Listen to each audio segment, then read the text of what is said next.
हैं। ओम सहनावतु सहनौ भुनक्तु सह वीर्यं करवावहै तेजस्विनावधीतमस्तु मा विद्विषावहै। ओम शांति शांति शांति।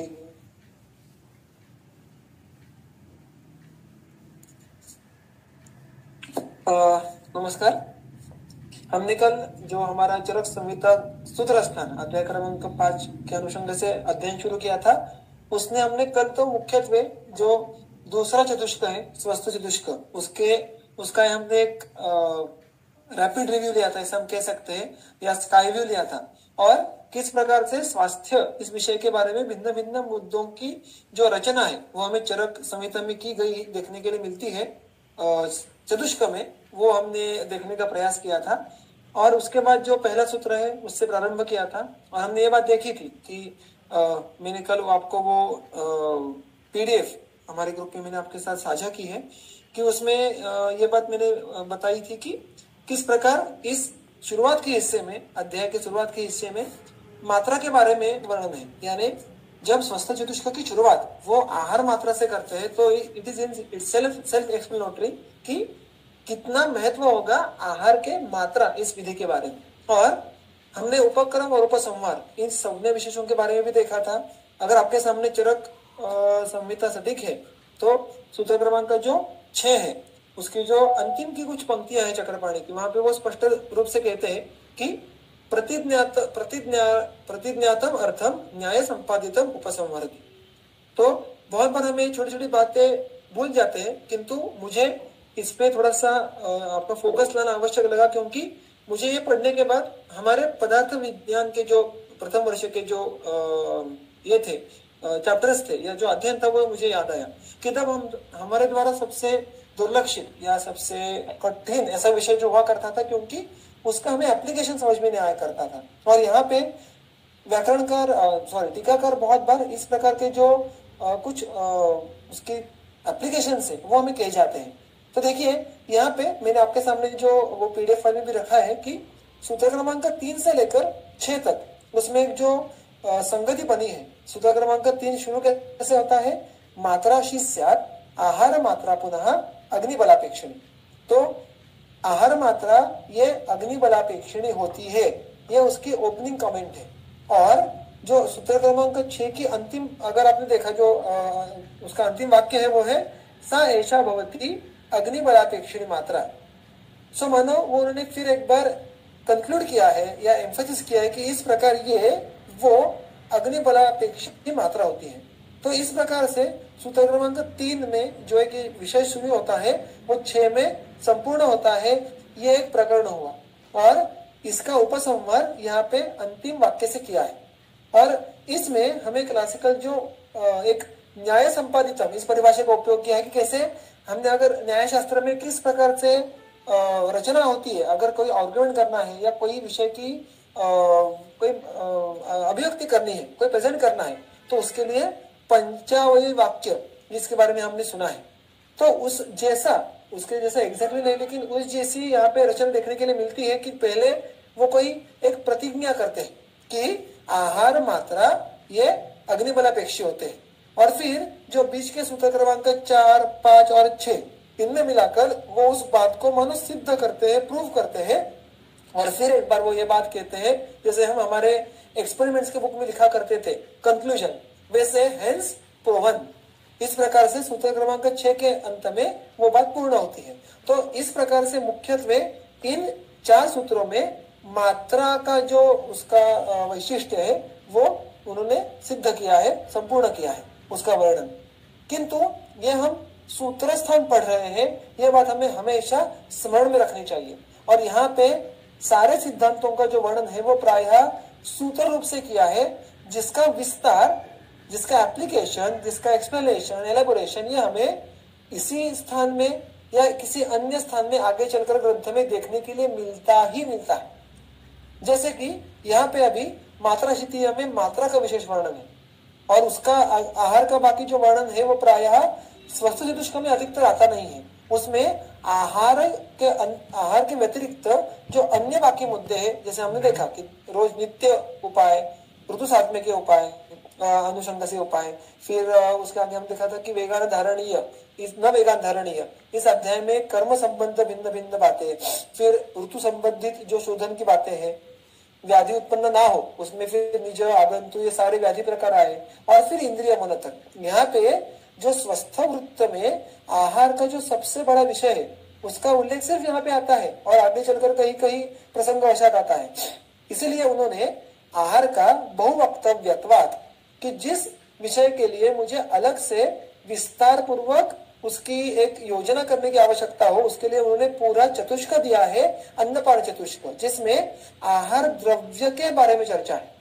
यानी आप क्या खा रहे हो, उसके बारे में कैसी सोच रखनी है, इसका विस्तारित वर्णन ये हमें अन्नपान चतुष्क में देखने के लिए मिलता है। वहां पे अन्न सेवन विधि के बारे में कम चर्चा है। अन्न सेवन कैसे करना है, कब करना है, कितना करना है, ये सारी बातें हमें प्रायः विस्तार से उस चतुष्क में देखने के लिए नहीं मिलती। तो उसका विस्तार कहाँ पे है?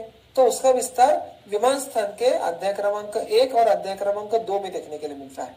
यानी जब अगर इस सिद्धांत के बीज सूत्र स्थान के इस चतुष्क में अगर बोए गए हो, तो उसका आगे विस्तार हमें द्रव्यतः अन्नपान चतुष्क और आहार विधि के अनुषंग से, जो आहार विधि विशेष आयतन है विमान स्थान 1 में, और आगे चलकर इस मात्रा प्रकरण का जो सही अंश से विस्तार किया गया है, वो तो अध्याय क्रमांक 2, जिसका स्वयं का नाम त्रिविध कुक्षीय है, विच इन इटसेल्फ डिस्क्राइब्स कि यहाँ पे कुक्षी के हिस्से कैसे करने हैं आहार के अनुषंग से, इसका विस्तारित वर्णन किया गया है। तो इस प्रकार जब भी हमें, मैंने कल कहा था वैसे, एकाध विषय की अगर हमें अध्ययन करना हो चरक संहिता से, तो हमें ऐसे लिंकेज ढूंढ के हमें उस क्रम से, उस ढंग से अध्ययन करना आवश्यक होता है, तो ही हम एक विषय का पूर्ण अध्ययन कर पाते हैं। तो इसलिए मैंने आज के सत्र में भी उसके संदर्भ लिया है कि देखिए, जो हमने कल सूत्र क्रमांक 4 में बातें देखी थी कि यावद ही अस्य अशनम अशितम अनुपहत्य प्रकृतिम यथाकालम जराम गच्छति तावद अस्य मात्रा प्रमाणम वेदितव्यम भवति। ये कल हमने देखा था कि यावत तावत, इसका कैसा अर्थ लेना है कि जितनी उतनी। उसके बाद अस्य यानी खाना खाने वाला, जिसको उपभोक्ता, ऐसी संज्ञा की है चरक विमान स्थान 1 में, यानी आप और हम। और उसके आगे जाके हमने देखा था कि सम्यक योग्य मात्रा के, योग्य आहार मात्रा के क्राइटेरिया कौन से है, मापदंड कौन से है, और वो था प्रकृतिम अनुपहत्य यथाकालम जराम गच्छति। तो इसके अगर हम 2 हिस्से कर ले, तो यथाकालम जराम गच्छति ये एक हिस्सा हुआ, और प्रकृतिम अनुपहत्य ये उसका, उसके साथ का संबंधित किंतु दूसरा हिस्सा हुआ। तो इसमें एक बात तो सुस्पष्ट है कि यथाकालम जराम गच्छति, यानी आप जितना भी खाना खाते हो उसकी मात्रा सदोष नहीं है, योग्य है, सम्यक है, ये समझने के लिए सबसे महत्वपूर्ण और ऑब्वियस क्राइटेरिया क्या है? तो खाया हुआ खाना योग्य समय में परिणत होना, पचन होना उसका। और उसके लिए जो प्रातः सेवन किया हुआ अन्न है उसका सायंकाल में पचन, और सायंकाल में जो सेवन किया है आहार उसका प्रातः काल तक पचन। ये जो एक चक्र है, इसलिए आयुर्वेद में आहार काल कुल मिलाकर 2 कहे गए हैं। 2 बार अन्न सेवन करना, आपको इसके संदर्भ में बहुत जगह पे मिल जाएंगे। ये योग्य कहा गया है एक स्वस्थ वृत्त के अनुषंग से। और यहाँ पर अगर आप देखो कि आहार काल, भागवत में तो इसका बहुत ही सुंदर सूत्र हमें 8वें अध्याय के अंत में देखने के लिए मिलता है। उसकी शुरुआत ही है कि अन्न काल ये कैसे जाने, योग सिर्फ क्षुधा ये उसका क्राइटेरिया नहीं है, उसमें बहुत सारे क्राइटेरिया है, वो चलो अलग बात है। किंतु उसमें जो एक बहुत ही महत्वपूर्ण बात है पृष्ठ वेणमुत्रे। तो आइडियली हमारा शरीर इतना प्रॉपरली फंक्शनल होना अपेक्षित है कि सुबह खाना खाया हुआ खाने से जो मल पुरुष उत्पन्न होगा उसका प्रवर्तन शाम में होना चाहिए, और उसके बाद आहार अन्न काल, और उस अन्न काल में आहार सेवन करने के बाद उससे जो पुरुष बनेगा उसका प्रवर्तन प्रातः में होना चाहिए। फिर उसके बाद आगे का अन्न काल आएगा। सो ये चक्र होते रहना। और इसलिए जो आगे चलकर जो क्षेम कुतूहल या अन्य ऐसे अन्य जो संग्रह ग्रंथ है या जिनको मध्यम काल या लघुत्रयी ऐसे अलग अलग विभाजन में बांटा जाता है, उन ग्रंथों में जो कुछ संदर्भ है वो कहते हैं कि स्वस्थ व्यक्ति के प्रायः मलवेग 2 और मूत्रवेग 6 होना अपेक्षित है। अरे इट्स एन एवरेज काउंटिंग, किंतु दिन भर में 2 मलवेग आना ये बात कैसी होती है स्वस्थ के लिए योग्य? वो इस प्रकार, तो यथा कालम जराम गच्छति, यानी प्रातः का खाना सायं में पचना और सायं का खाना प्रातः में पच जाना, ये इसके लिए एक अत्यंत महत्वपूर्ण क्राइटेरिया है। अब इतना कह के भी सफिशिएंट है ऐसी बात हम सोच सकते हैं। इसके बारे में चक्रपाणी जी कहते हैं नीचे टीका में कि वो कहते हैं देखो, ननु प्रकृतिम अनुपात्य इति न कर्तव्यम विशेषणम, कि प्रकृतिम अनुपात्य ऐसा कहने की आवश्यकता ही नहीं है। आप केवल यथा कालम जराम गच्छति, यानी आप जितना खाना खाओगे, त्रिविध कुक्षी में यह बात सुस्पष्ट की है कि हमारे कुक्षी के अगर 3 हिस्से करें, उसमें से एक हिस्सा आधा और बाकी 2 हिस्से 1/4, तो उसमें जो आधा हिस्सा है वो मूर्त आहार का, यानी प्रायः घन द्रव्य का, घन आहार का, 1/4 हिस्सा वो द्रव प्राय आहार का, यानी उसमें लेहन और पानार्थ आहार आ जाता है, और उर्वरित हिस्सा जो शेष हिस्सा है वो दोषों के लिए रखना है। तो ये अगर इतना प्रमाण में आप आहार खा ले तो यथाकाल जड़ होना ही होना है। प्रकृति अनुपहत्य, यहाँ पे प्रकृति का अर्थ आरोग्य, यानी दोष धातु मल जो भी शारीर भाव है उनका साम्य ऐसे लेना है। तो प्रकृति अनुपहत्य इसका अर्थ है कि दोष धातु मलों के साम्यत्व को न बिगाड़ते हुए, उसके वैषम्य न लाते हुए। अब ये क्राइटेरिया जोड़ने की आवश्यकता क्या है, ऐसा एक पूर्व पक्षी चक्रपाणी रखते हैं। वो कहते हैं कि एक ही बात में काम हो जाना चाहिए। आपने इतना खाना खाया और वो इतनी देर में पच गया, it should be the criteria for मात्रा। आप क्या खाना खा रहे हो उसके अकॉर्डिंगली आपको अच्छे या बुरे फल मिल सकते हैं, किंतु उसमें मात्रा का दोष नहीं है। तो अगर मात्रा का दोष नहीं है तो प्रकृति अनुपहत्य इस कंडीशन को लगाने की आवश्यकता क्या है? वो क्या कहते हैं देखिएगा, नहीं आहार यह यथा कालम जराम याति स मात्रा दोष विकारम करोति। जो आहार ये योग्य काल में जीर्ण हो जाएगा, उसका पचन हो जाएगा, उस आहार के मात्रा के कारण विकार नहीं उत्पन्न होंगे। उस आहार में जो पदार्थ है उसका कोई कॉम्बिनेशन है, विरुद्धत्व है, उससे विकार होंगे, हो भी सकते हैं, वी नेवर नो। किंतु मात्रा सही होने के कारण उसमें कोई अन्य विकार उत्पत्ति होने की अपेक्षा नहीं है, क्योंकि वो आहार समय पे पच रहा है। तो केवल उतना ही क्राइटेरिया के कब सफिशिएंट क्यों नहीं है? वो कहते हैं, अब वो उसके लिए और एक उदाहरण देते हैं कि देखिए, अगर कोई दोष उत्पन्न होना हो खाने में तो करो तेतु द्रव्य स्वभाव संस्कार आदि दोषात। समझो मेरे त्रिविध कुक्षी में आज जो आधा हिस्सा है वो मैंने नूडल्स खाए, जो 1/4 हिस्सा है वो मैंने सूप पिया और बाकी हिस्सा मैंने खाली रखा, तो मुझे जो भी लक्षण उत्पन्न होने की संभावना है वो मात्रा से नहीं होंगे, ऐसा वो पूर्व पक्ष कह रहे, क्योंकि मात्रा तो सही है, मात्रा इज अकॉर्डिंग टू त्रिविध कुक्षी। लेकिन मुझे अगर कुछ भी विधा हुआ या शिथिल बल हुए वो उस द्रव्य के गुण के कारण होंगे, उस द्रव्य के कर्म के कारण होंगे। तो इसमें मात्रा का क्या दोष, मात्रा की उसमें क्या गलती है?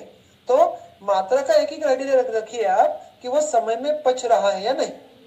ये उसकी पूर्व पक्ष की उसकी पद्धति हुई। वो स्वयं उसके लिए उदाहरण देता है कि यथा मंदक लकुचादयाः यथा कालम जराम गच्छन्तः अपि दोषजनकाः भवन्ति एव। यानी मंदक लकुच ये जो सदा अपथ्यकर है, आप कितने भी कम प्रमाण में खाओ वो प्रायः स्वस्थ व्यक्ति के लिए अहितकर है, वो स्वयं के दोष देंगे, किंतु वो मात्रा का दोष नहीं है, वो द्रव्य का दोष है। अतः वो कहते हैं कि मात्रा पे आप दोषारोपण मत कीजिएगा। और उसके बाद वो इसीलिए चरक विमर्शन अध्याय क्रमांक 2 यानी जो त्रिविध कुक्षी है उसका एक संदर्भ देते हैं। यथा वक्ष्यते त्रिविध कुक्षी है न च केवलम मात्रावत्वाद एव आहारस्य कृत्स्नम आहार फल सौष्ठवम अवाप्तुम शक्यम। यानी केवल मात्रा पे ही आहार से हम अच्छे बुरे फलों की प्राप्ति होना निर्भर करता है, ऐसा नहीं है। मात्रा इज वन ऑफ द आहार विधि विशेष आयतन, प्रकृति कर्ण संयोग न जाने और कितने। तो मात्रा पे आप सारा प्रकृति अनुपहत्य इतना बड़ा बोझ क्यों दे रहे हो? तो वो उसकी जो उत्तर देते हैं, जो उसका उत्तर पक्षी की जो रचना करते हैं, उसमें क्या कहते हैं देखिए, नैवम, ऐसी बात नहीं है। प्रकृति अनुपहत्य यानी वो जो आहार है वो योग्य काल में पचने के समय प्रकृति का उपन कर सकता है। यानी मैंने जो नूडल्स खाए, मैंने जो सूप पिया, वो त्रिविध कुक्षी में जो मात्रा के नियम है उसके अनुषंग से सेवन करने के बाद भी वो दोष उत्पन्न करेगा। इसमें मात्रा के बारे में भी सोचना आवश्यक है, क्योंकि मात्रा के दो अलग अलग पद्धतियां होती है सोचने की, और उसका सुंदर वर्णन चरक विमंस्थन 1 में आता है, वो जो हम सबने पढ़ा होगा, सूत्र क्रमांक 21 विमंस्थन 1 अध्याय का, और उसमें राशि नाम से जो वर्णन किया है उसके बारे में देखिए। वहां पे वो क्या कहते हैं, राशिस्तु सर्वग्रह परिग्रहो मात्रा मात्रा फल विनिश्चयार्थ। तो मात्रा आहार मात्रा के भी दो भेद होते हैं, सर्वग्रह और परिग्रह। सर्वग्रह यानी क्या, मैंने वो पीडीएफ फाइल में भी सूत्र कोट किया है आपके लिए, देखिए, तत्र सर्वस्य आहारस्य प्रमाण ग्रहणम एक पिंडेन सर्वग्रह। यानी आप जितना एक साथ खाना खाने वाले हो वो सब मिलाकर उसको सर्वग्रह राशि कहेंगे, सर्वग्रह मात्रा कहेंगे। एक पिंडेन यानी जो होलसम, कुल मिलाकर, यानी आपको जब आप खाने के लिए बैठेंगे तो आपको जो आपके सामने सब कुछ परोसा जाएगा वो कुल मिलाकर कहेंगे सर्वग्रह मात्रा। तो समझो आजकल के मॉडर्न लैंग्वेज में अगर सोचना हो तो वो एक इस नॉट क्लासिकल मात्रा है, किंतु आपको एक दृष्टांत जो समझने में आसान होगा और यहाँ पे रिलेवेंट है वो मैं दे रहा हूँ कि हमें हर आहार में इतने प्रोटीन्स, इतने कार्बोहाइड्रेट्स, इतने मिनरल्स और जो भी बाकी बातें होती है, वो जो आहार के जो अलग अलग न्यूट्रिएंट्स होते हैं उसका इतना इतना प्रमाण सेवन करना आवश्यक है। ऐसे मापदंड है क्या? बिल्कुल है। तो केवल उतने मापदंडों पे अगर हम देखें तो मानो उसको कहेंगे हम सर्वग्रह, कि हाँ मेरे पास इतने कैलोरीज मौजूद है, इतने प्रोटीन मौजूद है एंड सो ऑन। उसमें जो एक दूसरी बात मिस कर लेते हैं और जो यहाँ पे उन्होंने अंडरलाइन की है वो है परिग्रह राशि या परिग्रह मात्रा। उसका अर्थ क्या होता है कि परिग्रह पुनः प्रमाण ग्रहणम एकैकस्येन आहार द्रव्याणाम, कि आपको जो परोसा गया है, आप जो खाने वाले हो, उसमें हरेक द्रव्य का कितना हिस्सा होना चाहिए, कितना अंश है, वो भी मैटर करता है, वो भी मात्रा का ही हिस्सा है। तो मात्रा यानी कुल मिला के कितना खाते हो, केवल उतना नहीं है, आप उस खाने में क्या क्या कितना कितना खाते हो ये भी आवश्यक है, और उसको कहते हैं परिग्रह। तो देखो यहाँ पे क्या आया, आप क्या क्या कितना कितना खाते हो, तो यहाँ पे क्या यानी अब द्रव्य के अनुसार सब्जेक्टिविटी आने लगी। क्या खा रहे हो इसका रोज स्पष्ट कहाँ पे होता है, तो परिग्रह में होता है। और ये इसीलिए मैं नूडल्स खा के सूप पीऊं और वो ऑन पेपर सर्वग्रह मात्रा में बैठ रहा हो, फिर भी वो परिग्रह मात्रा के अंदर नहीं होगा, क्योंकि रस के अनुषंग से, गुरु लघु गुण के अनुषंग से हमें कौन से पदार्थों का सेवन कितने मात्रा में करना है इसके भी नियम है। यानी अब अगर उस चरक विमंस्थन एक के जो ये मैंने अभी सूत्र पढ़ा उसकी टीका देखो तो मैंने वो आपके नीचे लिखी है कि उन्हें क्या है, देखो, सर्वस्य इति मिश्रीकृतस्य अन्न मांस सुपादेः एक पिंडेन मानम। सर्वस्य ने कुल मिलाकर जो भी आप खाना खा रहे हैं, प्रायः क्या होता है स्वस्थ रुग्ण स्वस्थ व्यक्ति के थाली में, तो अन्न का अर्थ प्रायः ओदन ऐसा लिया जाता है। जब जब ग्रंथ में केवल अन्न का उल्लेख हो या इसके साथ अन्य पदार्थ सेवन करने हैं ये दिया नहीं हो, तो बाय डिफॉल्ट वहां पे अनुक्त नियम इस तौर पे ओदन चावल ये बात स्वीकृत करनी है, ऐसा नियम याद रखिएगा। तो यहाँ पे अन्न इस शब्द का अर्थ है ओदन, मांस, सूप यानी जब आप दाल लेते हैं वो इत्यादि, ये कुल मिलाकर एक पिंड हुआ, एक साथ उसको देख लिया। परिग्रह विवृणोति, लेकिन परिग्रह किस प्रकार से देख सकते हैं कि एक एक शेन इति, एक एक जो आहार पदार्थ है उसको अलग अलग पद्धति से, जैसे अन्न से गुणवाह, देखिए वो साक्षात आपको उसकी गिनती वो आपको उसका साक्षात वजन कह रहे हैं कि आइडियली आप कितनी मात्रा में क्या सेवन कीजिएगा। और इसके कुछ उल्लेख हमें चरक सूत्रस्थान अध्याय क्रमांक 15, सुश्रुत उत्तर तंत्र, और मैंने कहा वैसे अन्य भी जो उत्तरावर्ती ग्रंथ है उसमें ऐसे देखने के लिए मिलते हैं। वो इतना प्रिसाइज देते हैं कि एक एवरेज मात्रा कितनी होनी चाहिए। अन्नस्य कुड़वः, यानी जो चावल है, ओदन है, वो एक कुड़व। सुपस्य फलम, जो दाल है वो एक फल। मांसस्य द्विफलम। तो इस प्रकार से इत्यादि अवयवमान पूर्वकम समुदायमानम, तो इस मात्रा को हम कहेंगे परिग्रह। और इसीलिए केवल आप कुक्षी के कितने प्रपोर्शन खा रहे हो इतना वो आवश्यक, वो सफिशिएंट नहीं है। वो आप कौन से द्रव्यों से कितना कर रहे हो, यानी उनका मूर्त आहार में जो 50% आपने भरा है उनका भी इंटरनल डिस्ट्रीब्यूशन कैसा है। आपने जो 25% द्रव आहार लिया है उसका भी इंटरनल डिस्ट्रीब्यूशन कैसा है, कौन सा आहार है, उसके गुण कौन से हैं, ये सारी बातें मैटर करती है। और उसको उन्होंने परिग्रह मात्रा के अंदर क्लासिफाई किया है। और जब हम मात्रा के ये दोनों हिस्से देखते हैं तो ये बात सुस्पष्ट होती है कि हाँ, परिग्रह इस प्रकार की मात्रा को देखने के बाद हमें प्रकृति अनुपात्य इस बात के बारे में जो संशय उत्पन्न हुआ है वो दूर हो जाता है। यानी कि आहार की सम्यक मात्रा के क्राइटेरिया कौन से हुए कि जो समय पे पच जाए, और वो समय पे जो पचने के दरमियान हमारे शरीर में दोष धातु मलन की कोई भी वैषम्य युक्त स्थिति उत्पन्न ना हो। तो ये वैषम्य की उपस्थिति, वैषम्य की स्थिति उत्पन्न हो रही है क्या, ये समझे कैसे, या प्रकृति का उपहन नहीं हो रहा है, हमारा स्वास्थ्य टेम्पररी भी नहीं बिगड़ रहा है, ये जानने के कुछ लक्षण है क्या। बिल्कुल, उसका भी मैंने उल्लेख किया है। चरक मीमांसा जो अध्याय क्रमांक 2 है, एक मिनट, अध्याय क्रमांक 2 है, उसमें सूत्र क्रमांक 6 जो मैंने आपको स्लाइड पे दिया है, मैंने उसके संदर्भ लिखते हुए गलती से अध्याय क्रमांक 1 लिखा है, तो वहां पे आप वो पढ़ लीजिएगा। त्रिविधम कुक्षौ स्थापयेत्, यहां से लेकर आगे, और आपकी मात्रा योग्य है ये किस प्रकार जान सकते हैं, तो उन्होंने उसके सुंदर सुंदर क्राइटेरिया दिए हैं।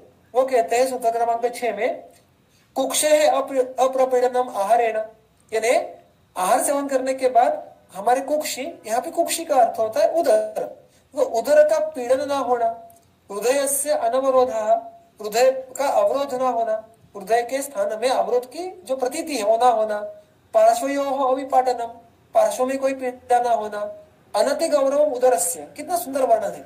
उदर से थोड़ा गौरव तो उत्पन्न होगा ना, क्योंकि जो अवकाश था आमाशय का वो आपने अन्न से भर के रखा है, किंतु वो अनति गौरव होना चाहिए, अति गौरव नहीं होना चाहिए। उसके बाद प्रीणनम इंद्रियाणाम, इंद्रियों का प्रीणन होना चाहिए। देखिए, हम बात बहुत बारी चर्चा होती है कि इंद्रियों का प्रीणन, तर्पण, ये हमारे शरीर में कैसे होता है, तो इसका जो उत्तर है वो हमें चरक चिकित्सा अध्याय क्रमांक 15 में देखने के लिए मिलता है कि जो इष्ट अर्थ है शब्द स्पर्शादि उनके कारण होता है। तो वो भी इस प्रकृति अनुपत्य का एक बहुत महत्वपूर्ण हिस्सा है। क्षुत पिपासो परमहा, भूख और प्यास बुझ जानी चाहिए।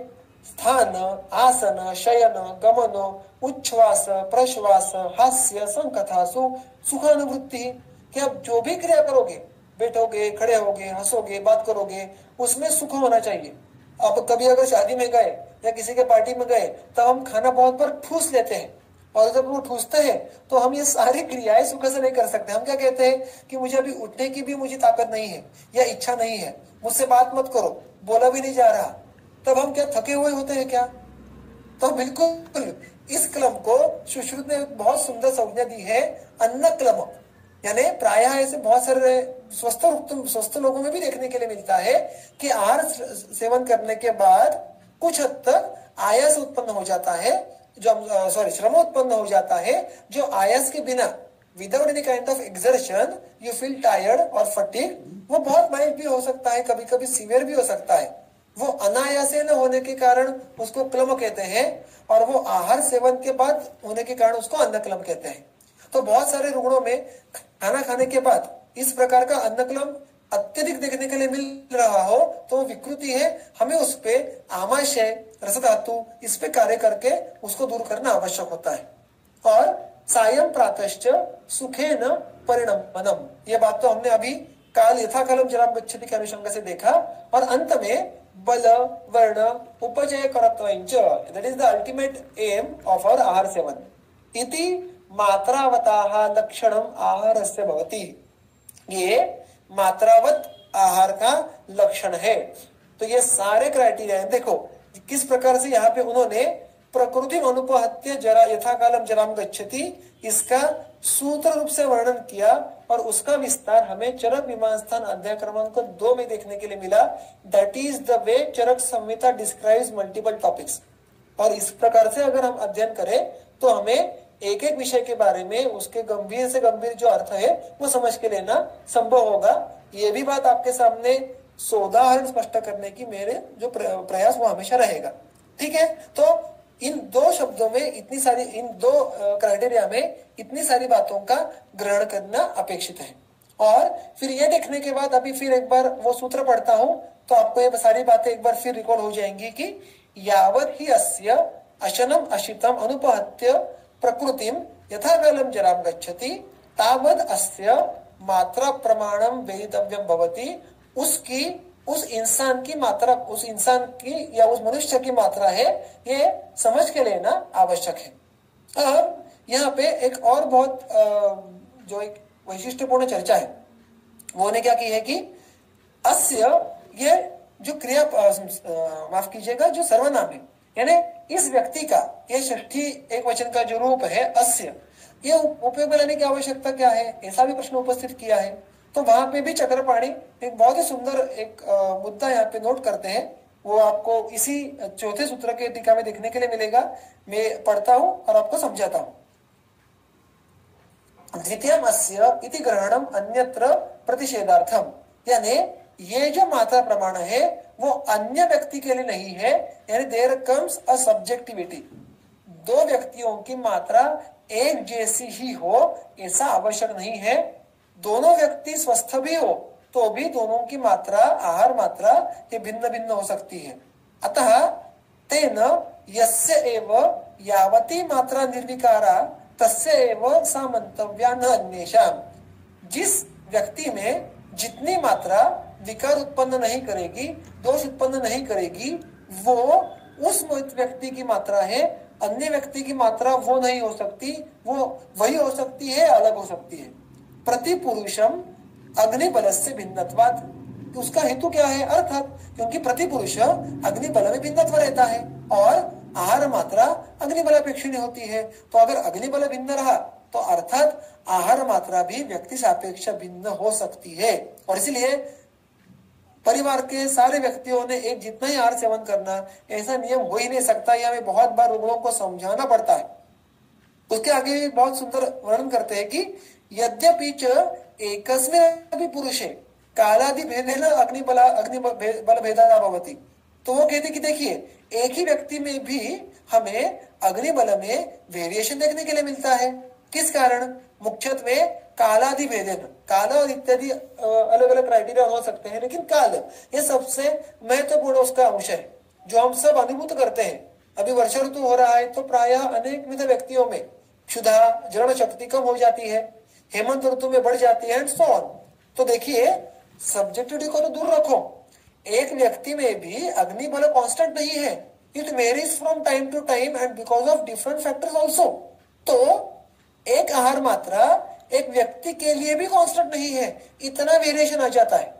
तो वो क्या कहते हैं, तथापि एक पुरुषः एक मात्रा अवधार्य कियंतमपि कालम तया एव मात्रया अग्निबल हेतु अभावे सति व्यवहारो भवति एव।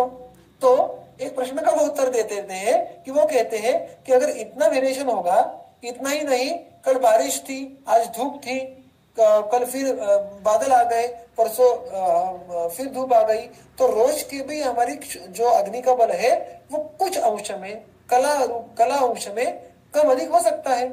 क्या इतने सूक्ष्माति सूक्ष्म वेरिएशन के बारे में सोचना आवश्यक है क्या? तो वहां पे वो सुंदर व्यावहारिक उत्तर देते हैं कि एक पुरुष में एक मात्रा का अवधारण करके उसको स्थिर रख के, सामने रख के, कियंतमपि कालम, कुछ काल तक, for at least some time period में be a month, for couple of months, तया एवं मात्रया, उसी मात्रा से अग्निबल भेद हेतु अभावे सती व्यवहार भवती है। वो अग्निबल में बहुत अधिक भेद उत्पन्न ना हो ऐसे कोई हेतु अगर नहीं होंगे तो उसी मात्रा को हम कांस्टेंट रख सकते हैं। So although there are the possibility of tiny minute factors which will change the Agnibala on a daily basis, still a gross मात्रा remains constant for a certain period of time। तो आप उस मात्रा को सामने रखिएगा और उस मात्रा का उस व्यक्ति के लिए व्यवहार कीजिएगा। और इसका जो सही अर्थ में विस्तार आता है वो आगे के अध्याय में आता है तस्याशीतीय, जहाँ पे ऋतुसात्म्य या काले के बारे में वर्णन किया गया है। और इसीलिए चक्रपाणी जी कहते हैं कि जो दूसरा अस्य इस सर्वनाम का उपयोग किया है वो इस विचार से किया है। देखिए, मैं बहुत बार कहता हूं कि टीकाकारों का जो बहुत बड़ा योगदान है हमें संविधा समझने के लिए वो इस प्रकार से है। एक तो वो ऐसे प्रश्नों को उपस्थित करते हैं जो प्रश्न हमारे मन में आते ही नहीं, और उस प्रश्नों को उपस्थित करके वो उनका शास्त्र के आधार पर तर्कयुक्त उत्तर दे भी देते हैं और हमारे बुद्धि को आयाम मिलने लगते हैं। और दूसरा, ऐसे छोटे छोटे क्रियापद, उसके रूप, उसके सर्वनाम, इनके पीछे ग्रंथकारों का अभिप्रेत अर्थ क्या है, उनको उसके द्वारा हम तक क्या पहुंचाना है, ये बात टीकाकार हमको समझाने का प्रयास करते हैं। दैट्स व्हाई टीकाकार आर वेरी इंपॉर्टेंट ब्रिजेस। वो हमारे दोनों के बीच का एक मानो ब्रिज है जो हमें ग्रंथों को जो हमें आशय समझाना है वो समझाने का प्रयास करते हैं। और इसलिए जहां जहां पे आवश्यक है वहां पे मेरे क्षमता के अनुषंग से इस प्रकार की टीका आपके सामने रखने का मैं प्रयास करूंगा। फिर हम सही मायने में ग्रंथकारों को हमें क्या कहना है ये अप्रिशिएट करने का हमें आनंद मिलेगा। और इससे क्या होता है ना, उस ग्रंथ में हम उस प्रकार से पढ़ना ढूंढना शुरू कर देते हैं। एक बार हमारी आंखें तैयार हो गई तो हम हमेशा चरक संहिता में ऐसा ढूंढते रहते हैं कि यहाँ पे चरक को क्या अलग कहना है, क्या इस शब्द से उसको क्या अभिप्रेत होगा। So we start finding seeking something, जिस मानो कि हमारी नजरें शेरलॉक होम्स की तरह हो जाती है। और इसीलिए इस प्रकार का हमारी दृष्टि तैयार हो, इस प्रकार का अध्ययन करने का प्रयास हम करते रहेंगे। ठीक है, तो यह हो गया कुल मिलाकर चौथे सूत्र का विवरण। अब आगे के सूत्र की तरफ बढ़ेंगे। तत्र शाली, षष्टिक, मुद्ग, लाव, कपिंजल, एण, शश, शरभ, शंबरादीनि आहार द्रव्याणि प्रकृति लघुनि अपि मात्रापेक्षिणी भवन्ति। तथा पिष्ट, इक्षु, क्षीर, विकृति, तिल, माश, आनूप, औदक, पिशितादीनि आहार द्रव्याणि प्रकृति गुरूणि अपि एवं अपेक्षन्ते। अब यहाँ पे वो क्या कह रहे हैं कि अभी तक उन्होंने द्रव्य का उल्लेख नहीं किया था, किंतु जब हम परिग्रह इस मात्रा विशेष के बारे में बात कर रहे थे तो वहां पे वो बात आ गई थी कि उन्होंने कहा था कि अब क्या कितना खा रहे हो ये भी आवश्यक है समझना। तो कितना ये मात्रा हो गई, क्या ये द्रव्य होगा, तो हमें द्रव्य के बारे में भी सोचना पड़ता है। उसका अभी वो वर्णन शुरू करते हैं कि तत्र, ये जो बहुत बार तत्र ये जो अव्यय आता है इस ऐसे सूत्र के पहले, तो तत्र का लिटरल अर्थ है वहां पर, इंग्लिश में देयर। तो ये इसके पहले के सूत्र के साथ कनेक्टेड होता है और वो तत्र यानी इसके पहले के सूत्र में जो भी विषय चल रहा है उस विषय के अनुषंग से कुछ अलग विषय प्राप्त एक्सप्लेन कर रहे हैं, ऐसा उसके पीछे का अर्थ होता है। तो तत्र यानी इसके पहले के सूत्र में हमने जो भी बातें देखी उस कॉन्टेक्स्ट में शाली इत्यादि जो आहार द्रव्य है वो प्रकृति लघुनी, उनका जो मूल गुण है वो लघु होने के बाद भी उनको भी मात्रा की अपेक्षा होती है। तथा उसके साथ साथ पिष्ट इत्यादि जो आहार द्रव्य है जो मूलतः गुरु है वो गुरु होने के बाद भी मात्रा की ही अपेक्षा रखते हैं। यानी आप क्या खाना खा रहे हो, यानी लघु हो या गुरु हो। अब यहाँ पे लघु गुरु इन्हीं गुणों का स्वीकार क्यों किया, उष्ण शीत स्निग्ध रुक्ष ऐसा स्वीकृति क्यों नहीं की, तो बहुत ही सरल उसका उत्तर है क्योंकि यहाँ पे आहार के परिप्रेक्ष्य में जब हम लघु गुरु इन गुणों के बारे में देखते हैं तो वो अग्निबल के अनुसार हम उसका वर्णन देखते हैं। जो पश्चिम में हल्के हैं उनको लघु कहेंगे, जो गुरु है उनको गुरु कहेंगे। तो लघु गुरु ये अग्नि सापेक्ष होने के कारण उनके अनुसार यहाँ पे आहार द्रव्यों को फिर क्लासिफाई किया है और वो कहते हैं कि देखिए आहार लघु हो या गुरु हो वो मात्रा से उसकी छुटकारा नहीं है। ऐसा लग सकता है कि जो पचने में बहुत लघु है उनके बारे में उनके मात्रा के बारे में क्या सोचना, क्योंकि लघु द्रव्यों तो अग्नि सहज साथ पचा सकता है, वो कितना भी दो अग्नि को कोई तकलीफ नहीं होनी चाहिए। तो ऐसी बात मन में आने से पहले वो यहाँ पे हमारे आगे ये बात रख देते हैं, प्रकृति लघुनी अपि प्रकृति गुरुणी अपि, यानी आहार ये मूलतः लघु भी हो या गुरु भी हो, मात्राम अपेक्षन्ते, मात्राम एवं अपेक्षन्ते, वो मात्रा की अपेक्षा रखते ही रखते हैं। और यहाँ पे उन्होंने हमें जो भी आहार पदार्थों का उल्लेख किया है वो उपलक्षणार्थ है, उदाहरणार्थ है। उन्होंने मुख्यत्वे ये जो पहली पंक्ति में जो सारे आहार द्रव्य आते हैं, शाली, षष्टिक, मुद्ग इत्यादि, वो लघु के साथ साथ हितकर या हिततम भी है। देखिए प्रायः उस वर्ग के सर्वश्रेष्ठ आहार द्रव्य उन्होंने यहाँ पे उदाहरण के तौर पे रखे हैं। तो उनको ये बात हमें समझानी है कि लघु और हितकारक इसका सबसे अच्छा वाला आहार भी मात्रा की अपेक्षा रखता है। और पिष्ट, इक्षु, क्षीर, अब देखिएगा मैं सिर्फ इस पंक्ति को किस प्रकार से उसको छुड़वा कर समझ के लेना है वो अब आपके सामने रखूंगा कि पिष्ट, इक्षु और क्षीर इन तीनों का अनुवर्तन विकृति शब्द के साथ होगा, यानी पिष्ट विकृति, इक्षु विकृति और क्षीर विकृति। अब देखिए इनमें किन किन द्रव्य विशेषों का समावेश होता है। पिष्ट यानी जिसको हम कहते हैं कि आटे से बनाई हुई, जिसको मराठी में, जिससे मराठी में पीठ ऐसा शब्द आया है। सो पिष्ट विकृति यानी आटे से जो भी विकृतियां करते हैं वो सारी, और ध्यान रखिएगा यहाँ पे अर्थात रोटी का भी समावेश हो जाता है। मैदा वगैरह तो ऑब्वियसली बात यहाँ पे आ जाएंगी। और प्राय अगर आप ग्रंथ बारीकी से पढ़े बृहत्त्रयी तो उसमें ये बात समझ में आती है कि उसमें हमें रोटी या मराठी में जिसको भाकरी कहते हैं उसका आहार में प्राधान्यता से समावेश नहीं किया गया है। ओदन यही हमारे आहार का स्वस्थ वृत्त के अनुषंग से सेंटर पॉइंट रहता है। आगे के ग्रंथों में भाव प्रकाश वगैरह में फिर हमें रोटियों के अलग अलग बहुत प्रकार देखने के लिए मिलते हैं। क्यों?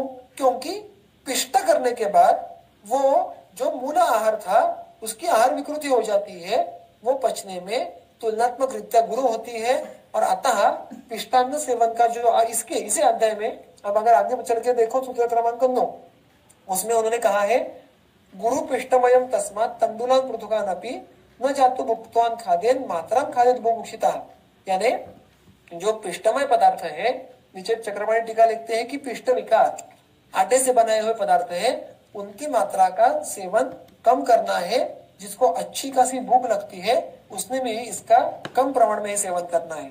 और इसीलिए प्रायः जो व्यक्ति यानी प्रायः आप हम सारे अग्नि बल की रक्षा नहीं करते। हमारे दिनचर्या के काफी हद तक काफी सारे उपक्रम अभ्यंग से लेकर व्यायाम तक, उसमें उनका एक बहुत जो बड़ा उद्देश्य है वो अग्नि बलों को संभाल के रखना है। हम प्रायः दिनचर्या का कुछ भी पालन नहीं करते और फिर हमें धीरे धीरे रोटियां पचना मुश्किल हो जाता है, हमें भाकरी पचना मुश्किल हो जाता है। ऐसा क्यों?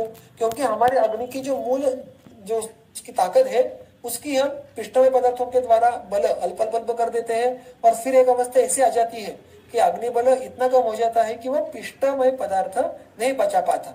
क्यों? क्योंकि साक्षात वो हमें आजन्म साथ में होने के बाद भी गुरु है। अतः जो भी व्यक्ति प्रायः हमारे पास अच्छा खासा अग्निमान्य चिरकाली या दारुण लेके आएंगे, उसमें बहुत बार हमें स्मरण रखना होता है कि उसको ओदन ये थोड़ी अधिक मात्रा में और इस प्रकार पिष्टमय पदार्थों का कम से कम उपयोग करना यह आवश्यक हो जाता है।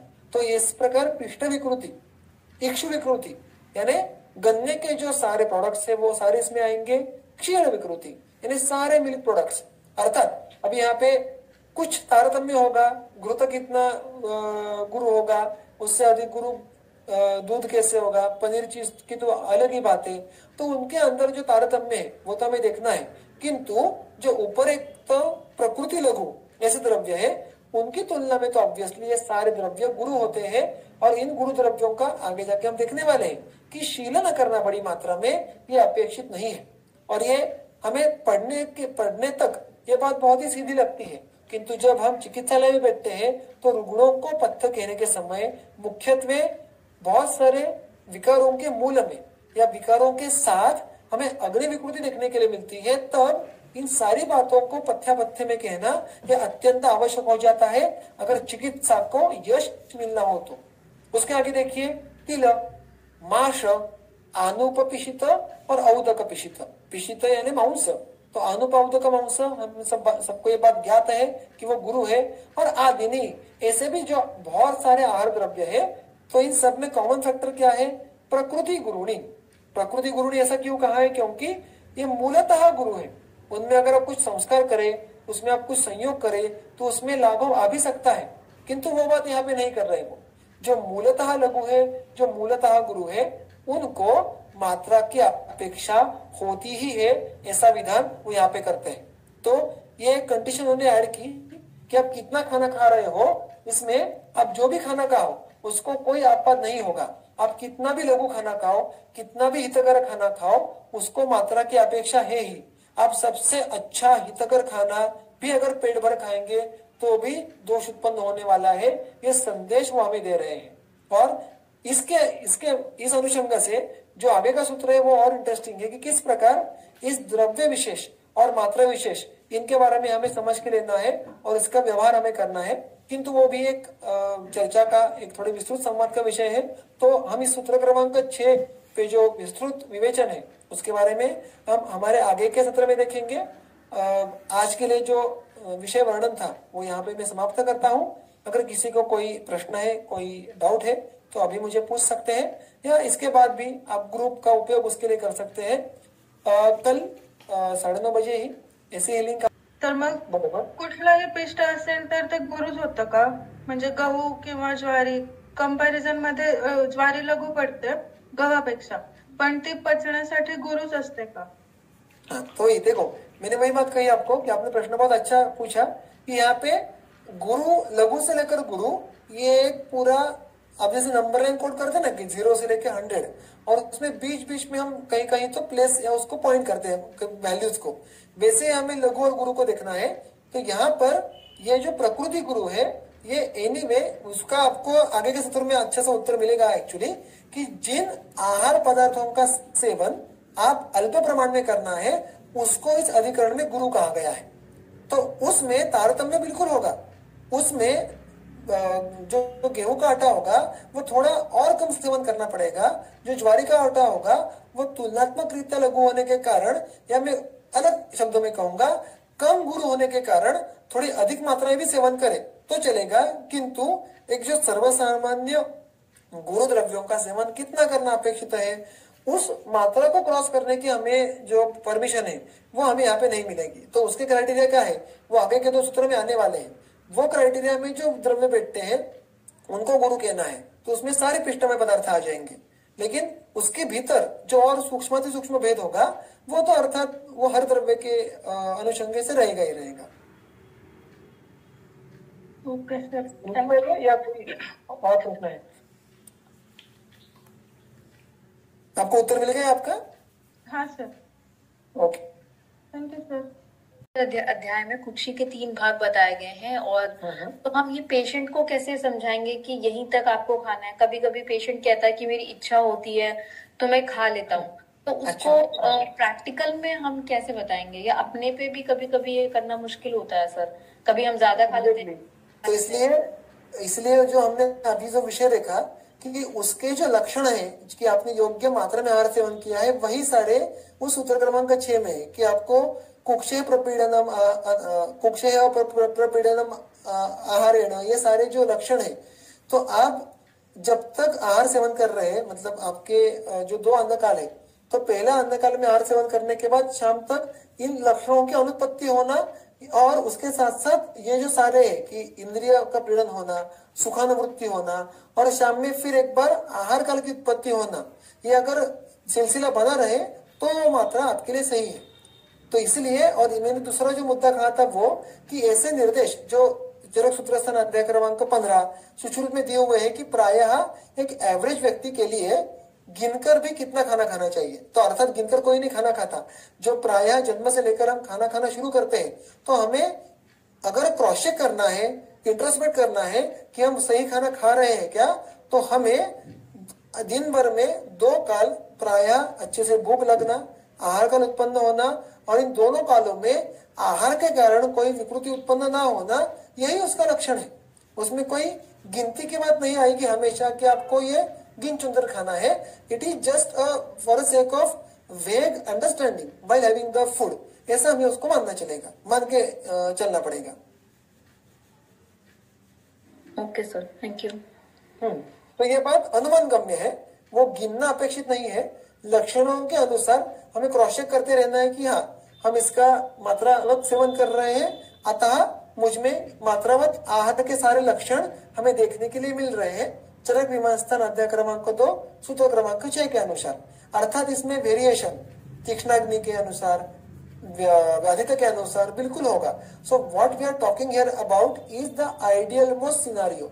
जो सही तौर पे स्वस्थ है उनमें यह बात देखने के लिए मिलेगी। अगर वैसा नहीं है तो हमें चरक विमान स्थान में ऐसे भी निर्देश मिलते हैं कि जब तक अग्नि सम ना हो तब तक आपको चिकित्सा करनी है, और अग्नि सम होने के बाद क्या हमें प्राप्त होगा, तो हमें ये सारे लक्षण प्राप्त होंगे। So that is the ideal case scenario, जो हर स्वस्थ व्यक्ति को स्वास्थ्य प्राप्त करने के लिए जो क्राइटेरिया है, जो टारगेट होंगे, तो उनमें से एक बहुत इंपॉर्टेंट टारगेट्स ये सारे मात्रावत आहार के लक्षण होंगे, ऐसा हम कह सकते हैं। सर फिर इससे तो ये जो मॉडर्न का कॉन्सेप्ट ये लोग बोलते हैं कि इतने ग्राम प्रोटीन लो, इतने कैलोरीज लो, वो तो फिर नलीफाई हो जाता है ना सर, उसका तो कोई मतलब ही नहीं है अगर जरण शक्ति ही नहीं होगी तो। बिल्कुल, इसलिए जो भी हम अगर वैद्य देखोगे, जो हम आप जो आयुर्वेदिक पद्धति से जब सोचते हैं, देखते हैं, तो हमें कभी प्रोटीन, फाइबर, फैट इसका उपयोग भी होता नहीं है, और हम उसको सोच के मतलब उसका सोचे और फिर हमारा पथ्य डिजाइन करे, ऐसे करने की आवश्यकता भी नहीं होती। तो इसलिए जो हमारे गुरु लघु या रसवीर विपाक आदि जो पंचक है उनके बारे में सोचे, तो हमें प्रोटीन फैट मिनरल के बारे में सोचने की आवश्यकता पड़ेगी ही नहीं। ये बात बिल्कुल सही है। अर्थात हमें हमारे आहार द्रव्यों का उतना तगड़ा अध्ययन होना आवश्यक है। वैसा हो तो you can completely practice based on only आहार कंसेप्ट ऑफ आहार विधि एंड आहार द्रव्य। सो वो ध्यान में रखने की सच में कोई आवश्यकता नहीं होगी। Okay, thank you sir.